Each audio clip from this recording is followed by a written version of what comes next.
What's up? This is Brad Bialy, and welcome back to another episode of InSights, the podcast built to help you with your recruitment and digital marketing. As always, I'm joined by Bialy Marketing's Director of Recruitment Marketing. He's Matt Lozar. Matt, how are you feeling this week, buddy? We're doing well, Brad. How are you? I'm good. Matt, I see you rocking the Notre Dame polo. I got to ask, how do we feel about this weekend against Ohio State? Great. Great college football weekend if you're into that. I know different parts of country are really into it. Yeah. So living in Western New York, they're not really into college football, but we're still rocking the polo here. Great weekend, great fall weekend. Fall's been elite, to use your word, in the Northeast. It's been about 70 and sunny, it feels like, every day. So very nice September. So we're excited about the game and looking forward to sitting down and watching it on Saturday night. I will tell you, Team Bialy already got in the annual apple picking. It's already done. Oh. Apple Crisp has already been made. September 22nd, it's already done. Wow. Will we go again? Probably, but we already crossed off the list. Did you get pumpkins? Not yet. That is happening in a week or two. Of course. Too early. And we do have our fall mums, though, for what it's worth. It's mum season, yes. It's officially mum season. You get the pumpkins now. It might not be good for old trick-or-treating on the 31st. We're still 40-ish days away. You know, the issue, too, is we have a little bit of a squirrel problem where I live. Oh.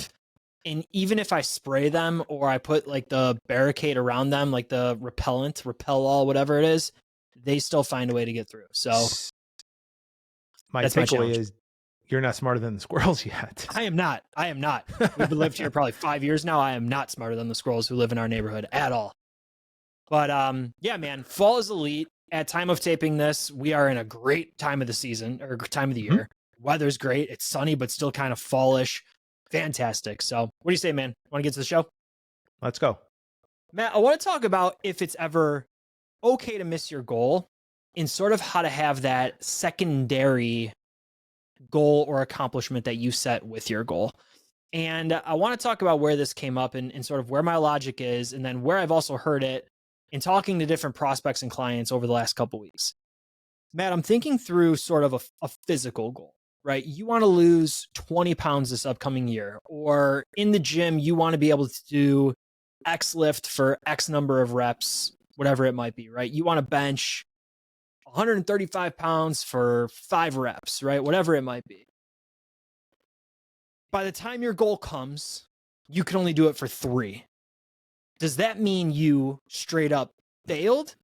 Or, Matt, do we need to look at it as, yes, I didn't hit that goal, but let's look at all the positives that we did hit. And Matt, where I see this as a struggle in staffing and recruiting, especially in the marketing space, is we hit a goal. We want a SMART goal. So we want 50 more welding applications by October 1st. Well, Brad, we only got 47. Does that mean we failed? Or does that mean that we had some sort of residual goal that we did accomplish? Matt, what do you think? I think we could probably write a book on this. I feel like this is Motivation 101. It's, I don't know about motivation. It's just, I'm trying to figure out where to go here. I think it depends on how you look at it. I think it's personal preference. It's, you wanted 50 more leads. You got 47. Some people would say you failed. Sure. Some people could say, was that the right goal?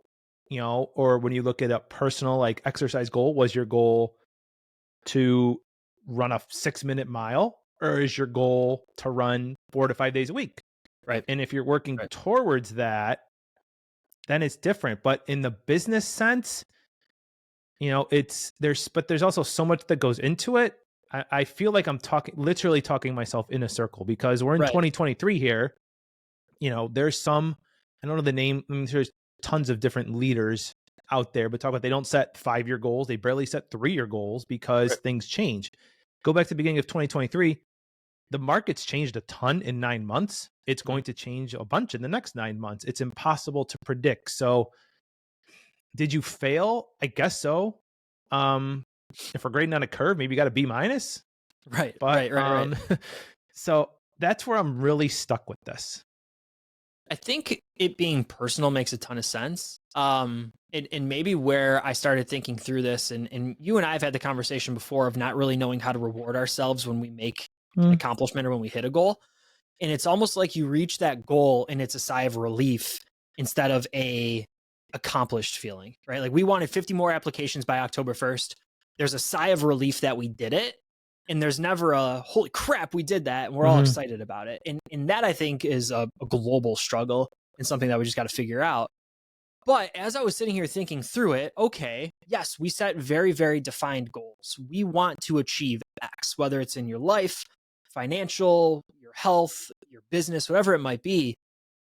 I also think we need to be okay within reason of falling short of that goal and saying, listen, yes, we did not hit the goal of 50 welding applications by October 1st, but here's what we did achieve. We hit 45. We hit these types of impressions on our collective applications or on our job listings. We had this much visibility and brand lift across the last month. Look at all of these things we did. So yes, or I guess no, we did not get 50, but we did this. And Matt, maybe it just comes down to painting the right story, painting the right picture, and then also having the courage to say, listen, here's our goal. Here's what we tried to achieve by a SMART goal. And yeah, we fell short, but we have the courage to accept it and keep it moving. I think it's the courage to accept it. You had a good plan. Did you execute the plan? Are you staying on top of it? I mean, it's a good point. Unless you really, really know what the goal is, it's an educated guess. Like, sure. Because I'm sitting from the recruitment marketing seat, you wanted 50 welder applications for a job. Let's just say wherever in Buffalo, New York, maybe in West Seneca, a nice small suburb of the Buffalo area, which I can never find on a map. Was 50 applications even possible? Right. Was that possible? So that's where I literally struggle mentally with this. And it probably comes down to personal preference, management leadership preference, company preference. Like if we're working for a Fortune 50 company and we have shareholders to meet, your feet are getting held to the fire. Gotta hit that goal. If you don't meet the dividend. But you're at a small business, smaller, mid-size, which probably a lot of our listeners are, because that's where we are in the industry. You did the best you could. You had a really good thought process. You're probably going to get some grace here. As long as you just didn't, needed those 50 applications, you only got 2, and we got a problem. So that's where that's where my head's at when we talked about this before, and we didn't share our takes at all on this one, actually. So, that's where that's what I would do. I think you made an important note of saying we didn't hit our goal, but what did we learn from it? Was the goal too big? Was the number off? What did we learn? Did we have the right strategy to reach that goal? Right. So if the goal was 50 welding applications by October 1st, were we checking in weekly? Were we checking in daily to see if we would hit that number? Just like you would with a financial or a health goal, whatever it might be. If you want to run a marathon this time next year, what are you doing every month, every week to inch yourself closer to being able to reach that goal? So, Matt, I think you had a really good point in saying we didn't hit the goal, but what did we learn? And I think if there's that debrief after every sort of initiative with your business, well, then it's all good, right? It's all positive. Even if you miss your goal, you're still learning, right? So if you're not succeeding, you're not winning, then you're learning, which is still a win. At Haley Marketing, I think we do a good job with that. Our co-CEOs are always like, okay, did we meet the goal? Did we not meet the goal? What's the lesson learned? Right. We've heard David and Vicky say lesson learned countless times, which is great. So it's then my mindset, I'm sure it's your mindset a little bit of, okay, what you're doing on a daily, monthly, annual basis has a goal, but what are the lessons you're learning throughout that duration to continue to improve and help and just continue to get better? Yeah, friends, if you're listening, maybe you are more of a well-off, I don't want to say motivational speaker, somebody that's inspirational, right? Matt and I are trying to get to this point of, is it okay whether or not you missed your goal? If you have some thoughts, we'd love to know what you think. You could share them with us on LinkedIn. We'd love to bring you on in an upcoming episode to hear what your thoughts are as it relates to your staffing and recruiting business. If you fall short of your goal, is it okay? Is it still a win? Is it all right to accept, hey, we learned from this? Or are we always pushing for that number? And if we don't hit the number, well, then we didn't hit the number. Matt, let's talk about pay-per-click advertising. You wanted to bring PPC to the show. I have one angle that I want to take with scaling PPC. What do you think? You want to start there? Absolutely. So, friends, I think as an industry, we are in a bit of a challenging dilemma. And this is not just for Haley marketing clients. This is for individuals that I've talked with throughout the industry, right? Matt and I have the opportunity to go to numerous conferences. We're a part of numerous groups and masterminds and LinkedIn communities. Matt, as I look at pay-per-click advertising in this industry and even outside the industry, which is why I brought it here, is I noticed something outside of staffing and recruiting. I feel like as a whole, we're looking at one sort of PPC budget and we're staying within that budget and we're moving things within the budget instead of saying, you know what, this is working, throw more gas on the fire so that it works more. And we're not necessarily looking at, okay, across our strategy, and Matt, this is probably even a bigger conversation than PPC, across what we're doing to drive applications, to drive job orders, we're running 5 PPC ads. This one is producing the most leads. This one is not. Well, then kill that one and move the budget here, or scale this budget, 2x it, 3x it, whatever it might be, because it's working, and lean into what's working. Matt, I sort of had this epiphany of, if it's working, why are we okay with just accepting that? Why are we not doubling down, tripling down on it and making it work more? What do you think? Yeah, we should. I think That's segment 2. Segment 2 on the segment 3. Yeah. If you're pay-per-click advertising, there's actually a couple ways we can go with this. One, yes, I agree. Perfect. If something's working, do more. And it probably comes down to, are you seeing the ROI from that? And we should define what's working means. Is it going back, actually tying in segment 1? Right on. What are the goals of this pay-per-click campaign tactic strategy? Is it candidate applications? Is it client leads? Is it downloads, email signups? You know, if you're seeing that ROI directly, you obviously should do more than that. And that's where maybe we should focus is, are we seeing a financial monetary ROI on that? So if it's working well, do more of it, and we can build off your initial point. So with any sort of marketing, we need a goal. We need to know what the heck we're trying to achieve. Otherwise, we're just doing stuff. And what's the point of that in the first place? Right. So if our PPC goal is to drive leads or yield more impressions, grow that brand and have some brand lift across Facebook or Google's advertising platform. Aaron Helms on our PPC team will kill me if I don't say the Bing advertising platform right now. But if we're not elevating the brand lift, right, if that's a goal, whatever it might be, keyword buys, we want to rank for very, very deliberate keywords. We need to know what the goal is. But Matt, where I want to challenge our listeners is, as you're looking at your dashboard for the month, right? And this is a great time to drop this episode. We're looking at leaning into Q4. If you found something that absolutely undeniably worked in Q3, why would you keep it as is? Why would you sort of just accept, hey, it worked, let's keep it running, keep it moving, instead of saying this worked, let's do more of it? Matt, perfect example. Let's knock PPC out of the way. Video on LinkedIn, right? I've been talking to you about how video on LinkedIn I don't think is working, right? I drop videos on LinkedIn, and I know you're going to pull up the numbers real quick. I can see you typing away on my screen here. Matt, I dropped a video on LinkedIn the other day. I thought it was one of my best takes on InSights in quite a while. I think it was seen by 300 people, 400 people. I'm connected with maybe 12,000 people on LinkedIn. Okay, so 1, maybe the take wasn't that good. Or 2, maybe LinkedIn doesn't care about video content. Matt, you dropped a 2-sentence text post. Maybe 3. What was it? 4. 4 sentences. Okay. And how many impressions did that 4-sentence post get? So it had 6,988 impressions, which I am stunned at because I haven't checked it for 2 days and it's pretty much doubled. So Matt, that to me is saying, listen, Brad, video is not working on LinkedIn right now. And I'm not ready to concede that argument. Okay. But I'm just going to say, for sake of this conversation, video on LinkedIn, at least that video did not work. That style of video did not work. Matt, based on the data, and this isn't just a one post data, we've seen this before, text posts are working on LinkedIn.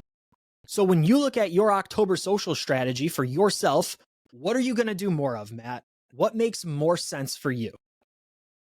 I'm going to do more text posts that have Thank you. timely content, because the text post was about New York State now requiring Exactly right. ranges on your jobs. Exactly right. I was stunned. I was stunned at what happened. Yeah. And I was shocked by the number too. You texted me the number the other night. I think it was Thursday night while the football game was on, maybe. And I gasped. his 38 reactions, we're going to have 7,000 impressions over. I just wanted to provide some value, which, Yeah. we're going to pivot this segment here a little bit, and maybe the video, and this is a take, I don't know if we're going to go down, we could go down here or not. Maybe there's video fatigue. I dropped a bombshell, Brad. His wheels are turning, Maybe. but where I'm coming with this is your video could be well produced, could be really nice, could be a good take. There's literally video everywhere. I go to Instagram, I go to Facebook. I don't have TikTok, but it's all over TikTok. Obviously, Right. YouTube's a little bit different style, but your LinkedIn was like a reel, and there's similar style content everywhere. You could have had a really well produced, good video content that fits what that audience wants. Yeah. Maybe we're just scrolling past it.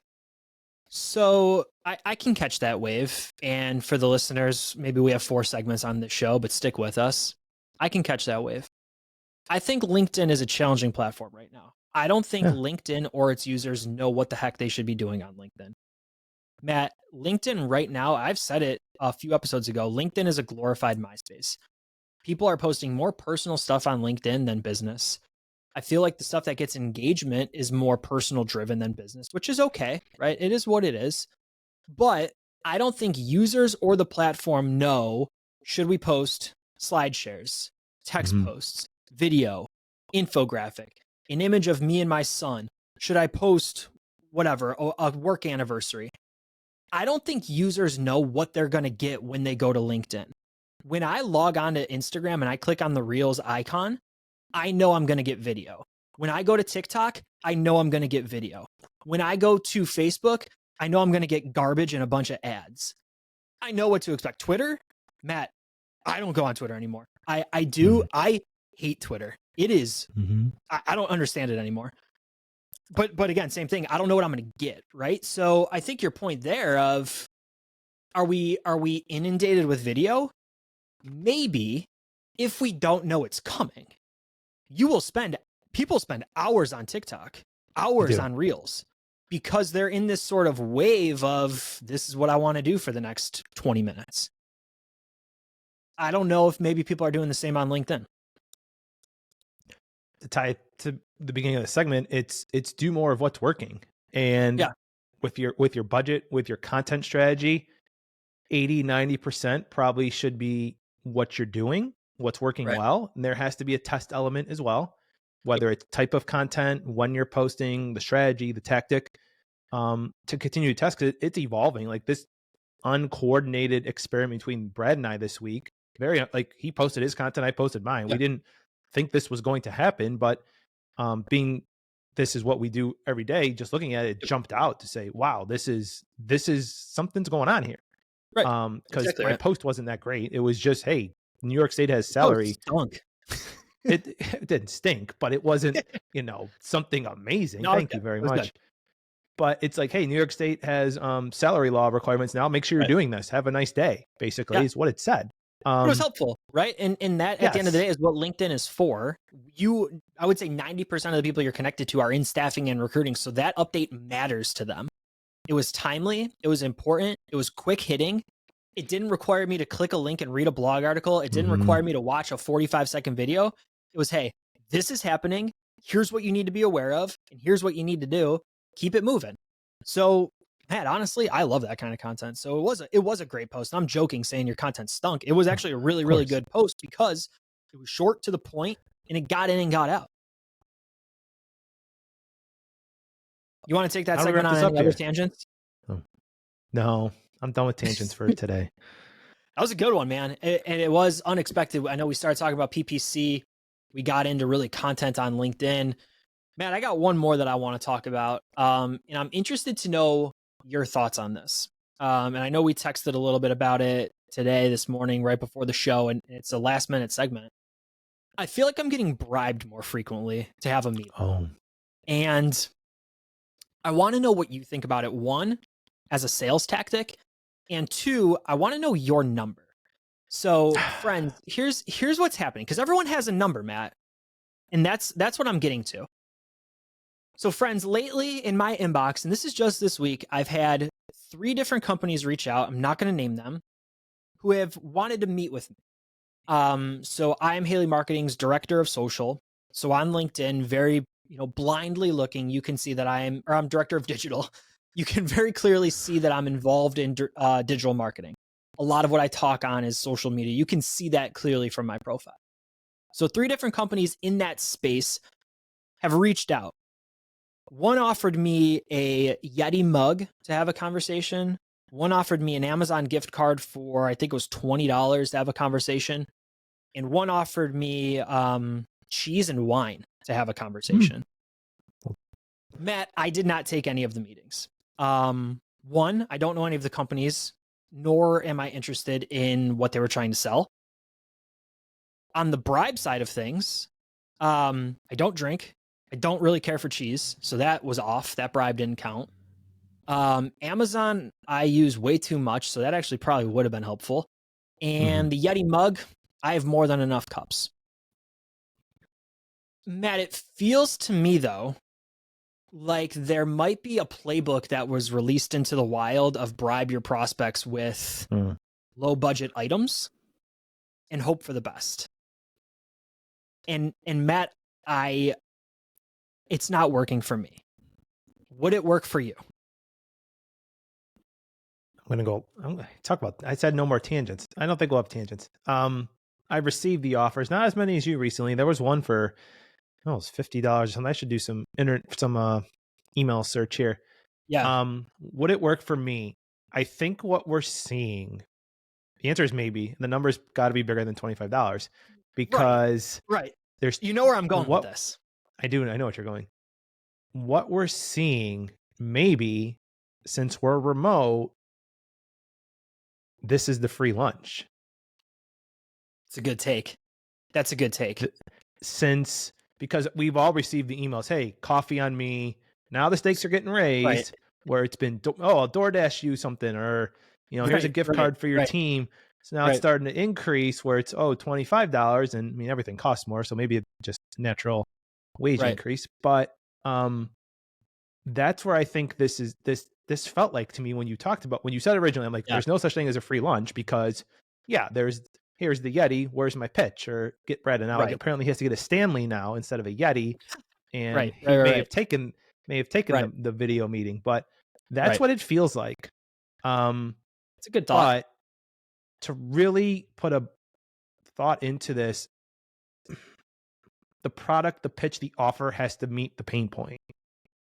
That's probably unless it's some crazy offer. Like, you think about when you go, if you've been to Disney World, you go to Disney Vacation Club meetings, and it's like, I'm just here for the fast passes. Like, people aren't going there to get into their timeshare.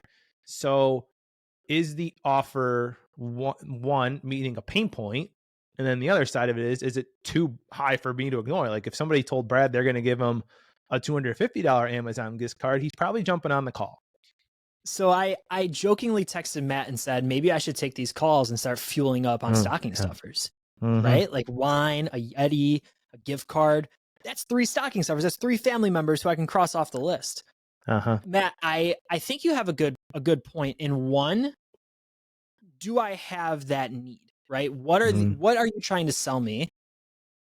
Does it relate to what I do and the current challenge I have? For these products, the answer was no. The offer, it would have been robbery, right? If the offer was big enough and I took the meeting just for the sake of the meeting, because I didn't have the need for that product. 2, and I understand who I am and where I am, right? But that value wasn't worth my time. And I think that that's important too, right? If I'm going to have a 30-minute prospect call with a company that I don't know, that has to be worth my time, because that's pulling me off of 30 minutes plus, let's call it an hour. Once you prep, you get in, you have the outro, whatever it might be, an hour of Haley time. That's a lot that I could be doing. So that's got to be worth it. Matt, is it the new let me get you lunch? Maybe. The challenge is if everybody's going to start doing this, or if everybody already is doing this, your proposition has to be better than another cup that no one needs, or a gift card that no one wants, or the wine and cheese was clever. I'll give you that, but you clearly don't know me to offer me that. And that's a concern, right? Like, what if instead, Matt, and maybe we kind of go down this tangent, like what gift would I want? Right? It's not hard to see that you like Notre Dame. So what if it was like, hey, Matt, can I send you a large hoodie in exchange for a conversation? Or, looking at a prospect's Twitter feed or looking at a prospect's LinkedIn and seeing what they're involved with and having a one-to-one reach out, instead of just saying like, hey, let me send you a $15 or let me pick up your DoorDash on Friday in exchange for this meeting, make it personalized. Find out who these people are. Find out who your prospects are. What is the value of a new client to you? Put in the time to actually get the meeting. It almost feels, Matt, to me like we're almost shotgun approaching it, right? We're throwing out this wide net of, hey, let's send out the offer of 500 Amazon cards, knowing that only one or two people are going to get it. Instead, what if we took the time to send out 10 really good offers that say, Brad, we know you love the Buffalo Bills. So great. Here's a little pack that we can send you. All I ask for is 30 minutes of your time. Oh, and by the way, we'll throw in a couple, 2 t-shirts for your son because we did a little bit of research and we know about him too. Like that doesn't feel that hard to me, Matt. It's got to be good research because I've gotten offers for my high school for some random reason. I don't know why. I don't even know if it's in my LinkedIn profile. Yeah. I've gotten offers say, hey, go Bills. No, I live in Buffalo. I get it. Yeah. Not good enough. I got to go Jets the other day. Like, so the automation is there. You have to really, really connect with someone. This is, I know where this goes down. The networking, researching, prospecting. There's the word. Yeah. Prospecting really, really well. And that's it. Seems, I like the way you said the playbook's out because it's happening too much. Like before it was just LinkedIn and mail messages. Now it's starting to be some kind of automated personalization to do this. And now the offers are coming out. So I stand by the thought of it has to go back to that pain point, that offer. And everything that's coming out is nothing that I want. I mean, it's just B2B research. Like they're cold calling me by saying, hey, will you talk to me? Here's something for your time. So that's where I'm at with that. I think we talked through that one pretty good. I do too. Friends, if you're going to try that approach, I don't disagree with the approach. We just need to make it worthwhile. We need to make it worthwhile for anybody in anything we do. That's marketing 101. If it's not worthwhile, you have my attention for the wrong reasons. And I'm going to move on. You good on this one, Matt? I'm good. That's our show. And thank you for listening to another episode of InSights. If you found this episode valuable, we would love to know. You can message Matt or Brad on LinkedIn to share your thoughts. Have a question for us, you can tweet us at Haley Marketing. Let us know what you're thinking, or email info@haleymarketing.com. And of course, if you need a hand with your marketing or recruitment marketing initiatives, we would love to help. You can check out haleymarketing.com to get in touch with our team of marketing educators. Be sure you tell them that InSights sent you. My podcast partner, Matt Lozar, this is Brad Bialy. See you next time.